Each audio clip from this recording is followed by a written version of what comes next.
Kadang-kadang kita punya banyak waktu untuk lihat orang daripada banyak waktu untuk merenung diri sendiri. Nih sudah beres atau belum?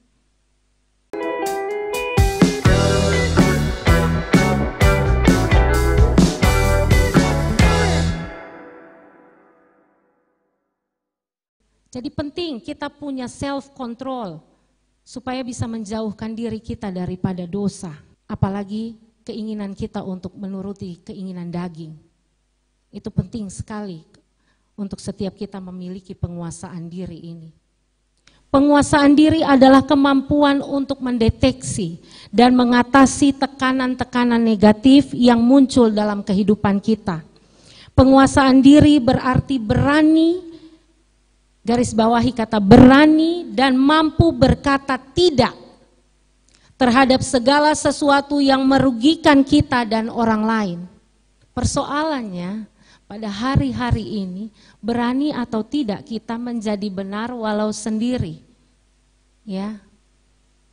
Kita punya self control yang baik atau tidak pada saat kita berada di misalnya bapak-bapak ada di tengah-tengah sahabat-sahabat lama dalam suatu reunian, lalu mulai ada yang kasih keluar miras, kok dulu ketong sama-sama di belakang kantin tuh kan, pelaku sama-sama, jangan terlalu sok, ya kan kadang-kadang ada begitu.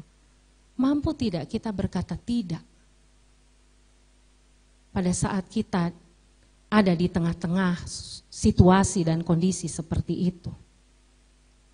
Atau malah kita terbabit ya. Penguasaan diri berarti berani dan mampu berkata tidak terhadap segala sesuatu yang merugikan kita dan orang lain, baik secara fisik, emosi, moral maupun spiritual. Penguasaan diri tidak dipengaruhi oleh usia seseorang. Ya. Jadi belum tentu orang yang usianya lebih tua, dia lebih mampu menguasai diri dari anak youth mungkin. Ya, belum tentu. Berapa banyak kita lihat orang tua yang akhirnya karena tidak bisa mengendalikan diri, tidak bisa mengendalikan emosi, amarah, akhirnya terlihat konyol. Bahkan di anak-anak yang di bawah umur. Ya, mempermalukan diri mereka sendiri. Penguasaan diri juga tidak dipengaruhi oleh jabatan seseorang atau kekuatan seseorang. Jadi tidak menjamin ada jabatan hebat membuat seseorang bisa mengendalikan diri dengan baik. Tetapi penguasaan diri ditentukan sejauh mana dia memberikan dirinya dipimpin oleh Roh Kudus. Setiap kita tentu pernah, saya kadang-kadang, ya namanya manusia pasti kita pernah jatuh juga. Seperti Roh Kudus sudah mengingatkan, stop sudah, ini kalau terus akan panjang, buntutnya akan kemana-mana, akan omong nih melebar kemana-mana. Stop sudah, angkat jangkar dan pulang. Tapi ini kaki tidak mau bergerak. Ini mulut tidak mau berhenti. Sabar dulu. Seru nih. Ya. Seberapa kita yang masing-masing jawab dalam diri kita masing-masing. Jadi kalau itu alarm itu sudah berbunyi, sebaiknya peka. Akhir-akhir ini saya dan suami, saya dan Kak Angki, kami berdua kalau berdoa tidak hanya minta hikmat, damai sejahtera, sukacita, tapi juga kami minta Tuhan kepekaan. Aduh, karena susah. Kalau kita bilang kita cinta Tuhan, lalu tidak peka dengan apa mau Tuhan, tidak peka dengan keadaan sekitar juga susah. Kepekaan itu penting. Peka terhadap apa mau Tuhan, peka terhadap apa mau pasangan kita. Ya, kadang-kadang mungkin Apalagi kalau menikah sudah lama, ini kan pasti ada hal-hal yang tidak terucapkan. Tapi bapak-bapak harus tahu. Ya. Kadang-kadang, kalau dulu tuh, bapak-bapak rindu sekali, kapan beta bisa pegang, dulu masih pacaran, kapan beta bisa pegang tangan. Iya toh, di zaman itu. Terus kalau sudah jadi suami istri, terus sepertinya rasa geli mau pegang tangan istri sendiri, lalu bapak-bapak mau pegang siapa punya tangan. Ya. Jadi jangan malu-malu, istri sendiri gandeng. Peluk begini, kenapa mesti malu? Kadang-kadang Kak Angki kalau di jalan begitu kayak mau pegang saya tangan atau saya bilang, jadi Kak Angki kasih tahu, undang-undang mana yang larang, undang-undang mana? Hah? Suka bercanda dengan saya. Ya. Jadi jangan sampai bapak-bapak geli untuk pegang tangan istri sendiri. Ya. Kalau dulu rindu kapan bisa cepat pegang tangan, sudah nikah nih pegang tangan, peluk. Dulu gamatar mau bilang I love you. Sekarang kalau langka Anda bilang I love you dengan pasangan Anda, lalu Anda mau bilang I love you dengan siapa? Ya, Bapak Supri. Pulang tuh, besok pagi kalau Mam Vera sudah di kantor tuh kirim emot love di mata, setuju baik. Penting. Ini barang bukan masalah pengantin suka daluarsa dengan pengantin baru kayak Kak Yuyun. Kalau kita sendiri tidak menjaga, itu getaran kita tidak jaga, lalu dia bergetar di luar sana, nanti besok-besok baru kita bilang, kok lu justru bisa kendalikan diri? Nah berarti mulai dari dalam rumah tangga toh. Anak-anak akan bahagia melihat aura kasih, cinta kasih di dalam diri orang tua mereka. Saya sangat berbahagia dan bersuka cita. Tuhan kasih saya kesempatan untuk ada bersama-sama dengan anak teen kebanggaan saya. Saya cinta mereka sungguh-sungguh.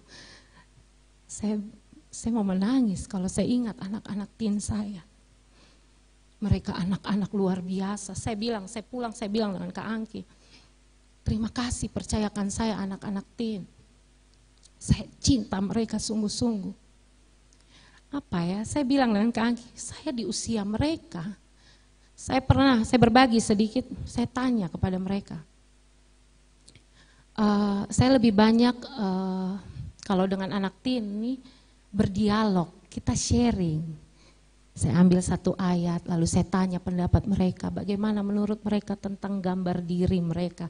Adakah yang bisa mendeskripsikan diri masing-masing, begitu ya. Wah, mereka angkat tangan. Saya orangnya pemarah, saya orangnya tidak sabar, saya pemalas. Saya ini di rumah tukang pukul adik, saya ini tidak suka belajar. Saya dalam hati, kenapa dari tadi ini negatif semua. Lalu kakak Abstef, saya sudah tunggu, dia mau bilang apa Tuhan.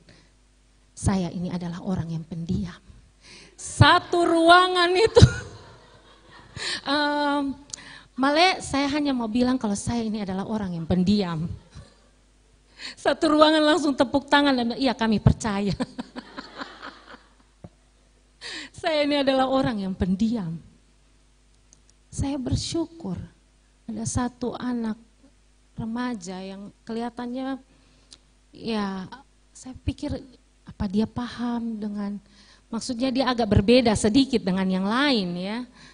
Tapi semua orang mungkin melihat anak ini cukup aneh. Tapi pada saat saya lontarkan pertanyaan, jawaban dia membuat saya cukup tercengang-cengang. Saya tanya apa makna keluarga bagi mereka. Lalu dia jawab bahwa keluarga itu adalah pemberian Allah.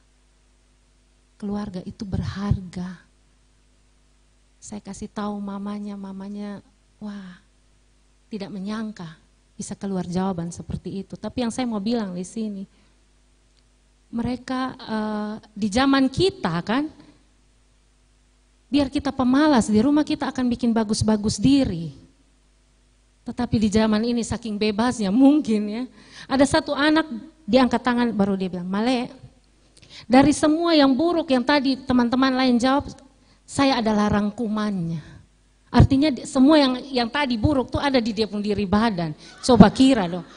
Saya pikir dia mau bilang apa, dia angkat tangan babai, dia berdiri. Lalu dia bilang, Mamale, ya saya adalah rangkuman dari semua yang tadi omong, yang jelek-jelek tuh ada di dalam saya pun diri.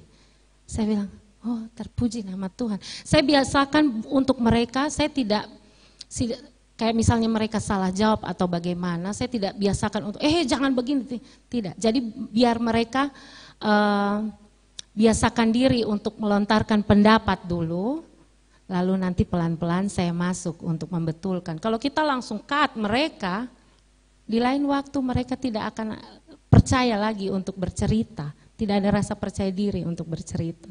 Ya, itu sedikit hal tentang anak teen kesayangan saya, anak youth juga, tapi ya, saya tuh kalau doa mereka satu persatu saya ingat nama mereka, saya hafal nama mereka, ingat mereka punya muka dalam doa. Aduh, saya suka cita sekali.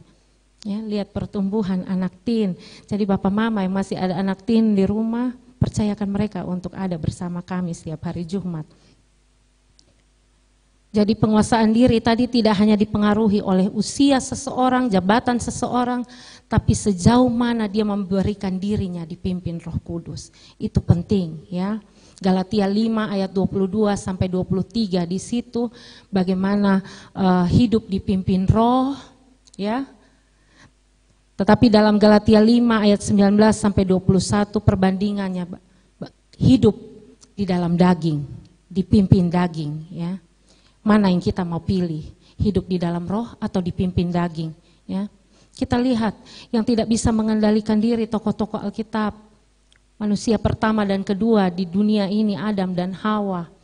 Bagaimana mereka tidak bisa menguasai nafsu mereka untuk berkuasa, sehingga akhirnya mereka membiarkan diri mereka diperdaya oleh iblis ya. Lalu kita melihat Esau ya, dia gagal perkara perut. Dia jual dia punya hak kesulungan ya, merelakan hak kesulungannya, hak istimewanya. Simpson ya, perkara nafsu birahi, tidak tahan dengan godaan Delila ya. Padahal kalau mau bilang badan tinggi besar ya, Bapak Supri juga kalah mungkin ya. Jadi kita lihat kekuatan fisik di situ tidak menjamin seseorang bisa menguasai dirinya dengan baik. Daud tidak bisa menang atas dirinya sendiri. Dia kalah dari dirinya sendiri. Ya, tergoda melihat Batsheba sampai akhirnya menyusun rencana jahat untuk membunuh Uria. Bahkan Yudas juga tadi kita sudah bahas tidak bisa mengalahkan rasa cintanya terhadap uang sehingga dia menjual Tuhan Yesus. Tetapi kita bandingkan dengan Yusuf, bagaimana dia seorang laki-laki gagah perkasa ya. Saya yakin Yusuf juga ganteng, dia normal, laki-laki normal. Saya rasa kita sering dengar juga gambaran Bapak baik di firman Tuhan maupun Bapak Gembala sering katakan, Tante Poti ini bukan tidak cantik, tetapi dia memang benar-benar memilih untuk lari kabur, bukan lari di tempat, alias pemanasan. Ya, artinya dia mampu mengendalikan diri, roh Tuhan, dia takluk pada roh Tuhan yang ada di dalam dirinya. Amsal 25 ayat 28. Orang yang tak dapat mengendalikan diri adalah seperti kota yang roboh temboknya. Pada zaman itu, tembok berbicara tentang keamanan, ketenangan, dan memberi kepastian. Ya. Fungsi tembok sebagai benteng perlindungan yang kuat terhadap serangan musuh. Apabila tembok tersebut runtuh, musuh dapat dengan mudahnya masuk. Jadi penguasaan diri, pengendalian diri itu ibarat tembok. Kalau kita tidak punya itu, gampang sekali berbagai hal masuk dan merusak kehidupan kita. Omongan orang, ya, lu tidak bisa, tidak mampu, tidak akan bisa. Ya, Sampai kapanpun Anda tidak akan bisa. Saya bangga bapak-bapak amazing men setiap saat kalau ada yang kasih naik story hari Selasa. Saya lihat, wih bapak ini susinger, bapak ini susinger. Terpuji nama Tuhan. Bahkan saya bangga sekali, saya sudah tunggu-tunggu sekian lama padahal waktu itu. Waktu Bapak Supri berkhotbah, tuh saya rindu untuk ada juga. Saya minta ke Angki untuk saya ikut, ke Angki tidak izinkan saya. Padahal ternyata ada mama-mama juga yang mengikuti. Ya. Saya senang sekali teman pelayanan saya, Pak Devi. Saya ini jiwa pelayanannya Pak Devi waktu itu. Waktu kemarin dia berkhotbah di sini, saya juga suka cita sekali. Saya waktu itu sakit, Pak Devi, Pak David, mereka yang datang melayani saya waktu itu. Sehingga pada saat saya sembuh, saya punya komitmen untuk kembali melayani dan akhirnya bergabung bersama mereka di GSJ Perjanjian Baru dengan Kak Wisnu, dengan Mama Gembala waktu itu, Bapak Gembala. Jadi saya bersuka cita sekali ya. Jadi tembok, kita perlu punya tembok penguasaan diri. Penting buat semua kita ada di dalam kehidupan kita. Ada beberapa bahasa Yunani yang dipakai untuk penguasaan diri. Ya, saya ambil satu saja, enkratos. En yang artinya di dalam dan kratos berarti kekuatan atau kuasa. Jadi enkratos artinya seseorang yang memiliki penguasaan diri adalah orang yang memiliki kekuatan di dalam dirinya. Ya, orang yang bisa menguasai diri itu artinya dia punya kekuatan di dalam dia punya diri untuk menahan dia punya diri, punya self defense. Ya, pada saat ada hal-hal yang coba memberi pengaruh buruk terhadap dirinya, dia punya pertahanan itu. Ya.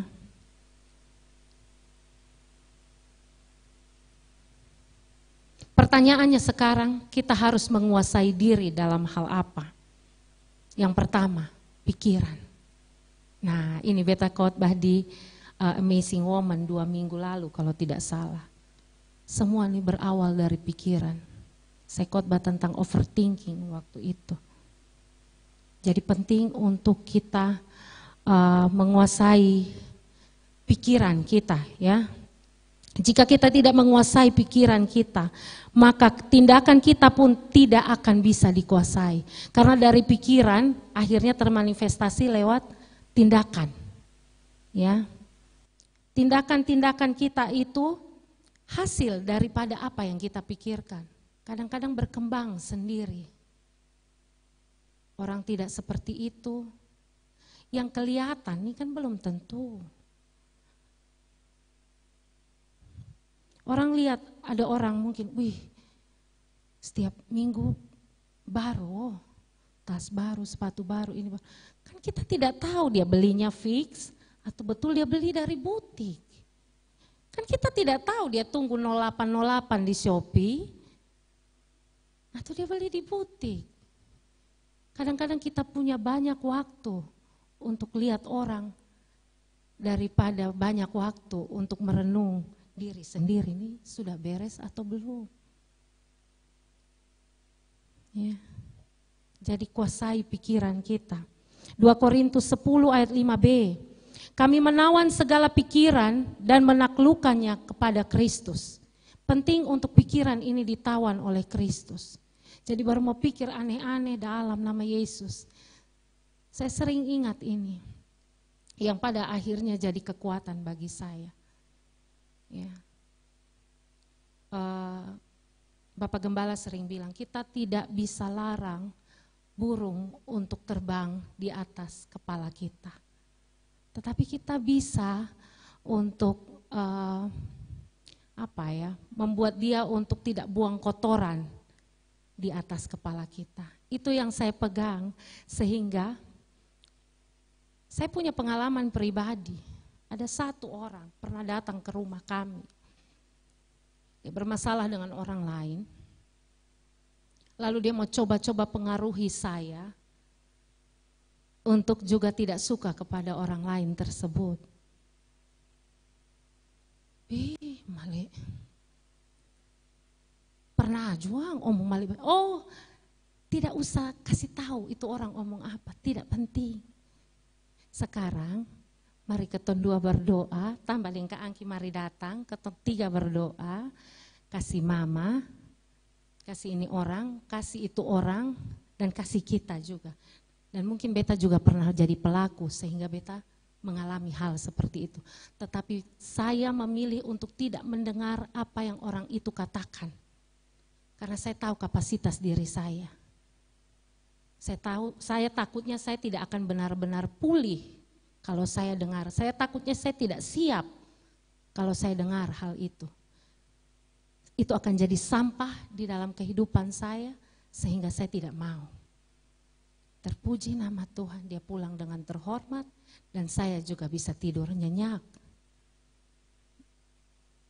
Jadi menurut saya itu bagian dari self defense saya, tembok saya. Karena saya tidak yakin kalau saya dengar 1000 kali saya berdoa, saya belum amnesia. Ya. Jadi saya memilih untuk tidak dengar, supaya dia tidak berkembang di dalam pikiran saya dan menjadi sampah lebih borok, lebih bobrok lagi di dalam sini, lebih baik tidak usah. Jadi bisa disimpulkan bila pikiran kita terus terisi oleh firman Tuhan, berkatakan firman Tuhan, terpuji nama Tuhan, kita ada di dalam komunitas, di dalam gereja yang terus ya, gembala kita terus mengingatkan 30 menit ada di dalam hadirat Tuhan, berdoa dan juga baca firman. Puji Tuhan, perjalanan kami Kupang Oilamasi Kupang ini cukup jauh. Jadi kami bisa dapat 5-6 pasal, pergi pulang bisa 5-6 pasal. Artinya satu hari itu kami bisa, ya saya dengan Kak Yuyun, pokoknya kalau Kak Yuyun saya sudah tahu dia sudah mulai di belakang. Kalau saya masih kadang-kadang masih ada teman ajak ngobrol, tapi kebanyakan teman kami di atas mobil itu sudah tahu kalau kami sudah menghadap handphone, itu artinya saya dan Kak Yuyun sedang baca firman. Bukan mau gaya-gayaan, tidak. Tapi memang hati kami rindu. Pagi habis berdoa, memasak, belum ada waktu untuk baca. Kami manfaatkan perjalanan kami pergi itu 45 menit sampai 50 menit, pulang pun demikian. Jadi kami manfaatkan betul waktu, diisi dengan firman Tuhan, diisi dengan firman Tuhan. Supaya segala perbuatan dan tindakan kita tuh bisa terkontrol. Ya. Roma 12 ayat 2, janganlah kamu menjadi serupa dengan dunia ini, tetapi berubahlah oleh pembaharuan budimu, sehingga kamu dapat membedakan manakah kehendak Allah, apa yang baik, yang berkenan kepada Allah, dan yang sempurna. Jadi jangan lagi kita ini serupa dengan dunia, tetapi pembaharuan budi kita, sehingga kita bisa membedakan mana yang merupakan kehendak Allah, mana yang baik, mana yang berkenan kepada Allah, dan apa yang tidak baik ya di hadapan Allah. Itu penting buat setiap kita. Tidak hanya pikiran ya. Satu firman lagi Filipi 4 ayat 8, jadi akhirnya saudara-saudara, semua yang benar, semua yang mulia, semua yang adil, semua yang suci, semua yang manis, semua yang sedap didengar, semua yang disebut kebajikan dan patut dipuji, pikirkanlah semuanya itu ya. Luar biasa Filipi 4 ayat 8 ini. Jadi pikirkanlah hal-hal yang mendatangkan kebaikan bagi setiap kita. Hal yang berikut, hal yang kedua secara cepat. Lidah atau ucapan kita. Lidah atau ucapan kita. Amsal 21 ayat 23. Siapa memelihara mulut dan lidahnya, memelihara diri daripada kesukaran. Ya. Jadi jaga baik-baik kita punya mulut, kita punya lidah sebelum orang datang toki dengan heels 7 cm di kepala otak. Ya. Kita mama-mama nih. Ya. Kadang-kadang ya. Kalau sudah satu kata keluar, lu tahu, oh yang selanjutnya tuh sisa apa yang berikut tuh akan mengalir seperti kacang goreng. Padahal tidak tahu itu benar atau tidak, fakta atau tidak. Yang penting bikin enak mulut. Ya.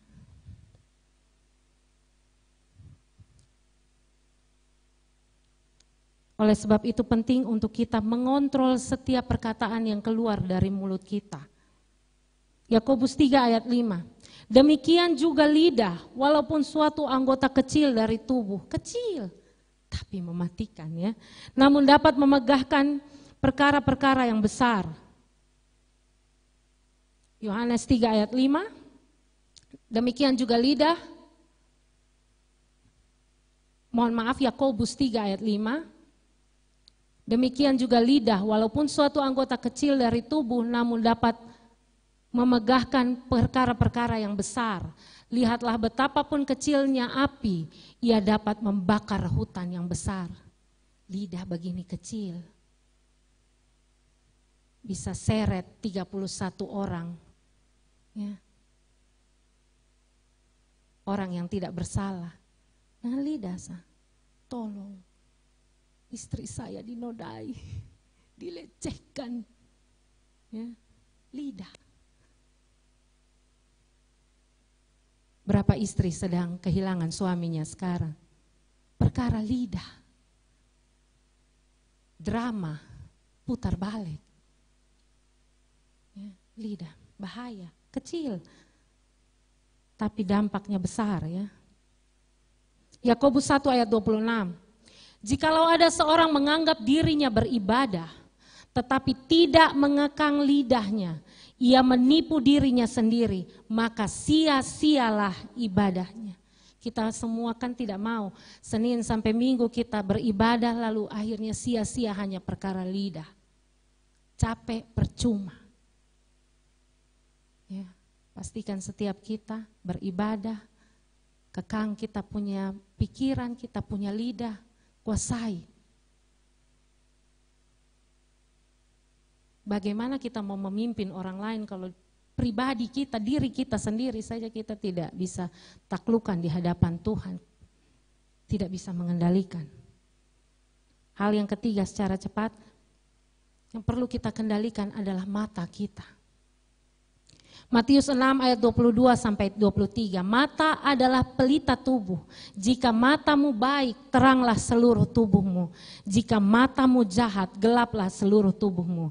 Jadi jika terang yang ada padamu gelap, betapa gelapnya kegelapan itu. Ya, kita ambil contoh Simpson dan Daud jatuh karena mata.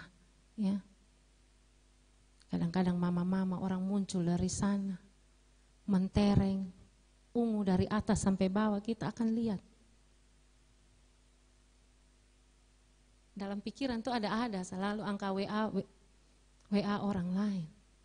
Lihat kiri dulu, kiri, arah jam 9. Yang tidak perlu-perlu akhirnya. Ya, tapi kita selalu punya waktu untuk itu. Jadi hal yang penting untuk kita menguasai diri kita, untuk kita bisa menang melawan diri kita adalah dipimpin oleh Roh. Pastikan Roh Kudus pimpin kita dalam Galatia 5 ayat 16 sampai 17. Maksudku ialah hiduplah oleh Roh, maka kamu tidak akan menuruti keinginan daging. Sebab keinginan daging berlawanan dengan keinginan Roh, dan keinginan Roh berlawanan dengan keinginan daging. Karena keduanya bertentangan, sehingga kamu setiap kali tidak melakukan apa yang kamu kehendaki. Ya, penting untuk setiap kita pastikan Roh Kudus bertahta di dalam hati kita, kehidupan kita. Sehingga pada saat hal-hal faktor eksternal datang mau mencoba menghancurkan kita, bahkan kita sendiri, kan Bagim sering bilang, jangan percaya pada diri kita sendiri. Ya.